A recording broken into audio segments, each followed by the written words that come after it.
I had a question as well. You showed a number of examples of cities that, like Toronto and Vancouver, that in a sense are kind of post-industrial cities, and how they are being transformed to be more livable and so on. Obviously, there are still parts of the world, and there's maybe a bigger global issue in all of this too, that we've moved a lot of the, let's say, dirty parts of the world to other parts of the world.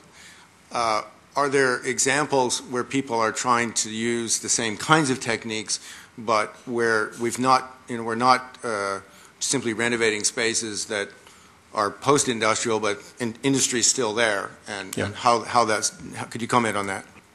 Yeah, I mean most of my work is almost entirely in the North American context or European context. So I'm saying this as an observer rather than a participant, but I think it's interesting that China and India, to some extent, as far as I know from just following things, is finding opportunities to skip some of the bad steps that we went through and actually move directly to the application of some of these new techniques, including creating industrial environments that have many of these sustainable green features. And I think therein lies salvation. If that doesn't happen, we're in terrible trouble.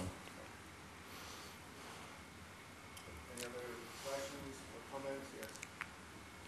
Yes. I have a more general question. These urbanization projects in industrial countries like the USA, which didn't have much public transportation, best example maybe Los Angeles or something like that. This urbanization background, I think, is that keep people where they live, that they can work there, live there, and spend their spare time there. This, I think, has a bigger impact on the whole economy, I guess, because now we see that people will probably not need cars anymore. On the other hand, it's a different kind of people. The people that build cars may not be able to live in these things because they are not in the service industry and don't have the knowledge to do this. So I think if you look at the automotive industry right now and what is being done to keep it alive, I think it's money totally wrong spent, because it will die anyways, and we keep them alive artificially for a long time, and this money would be spent better otherwise, like making Detroit a city again, or making Los Angeles a better place to live. Is that something that is discussed in? It absolutely is discussed. I think old ideas and habits die hard.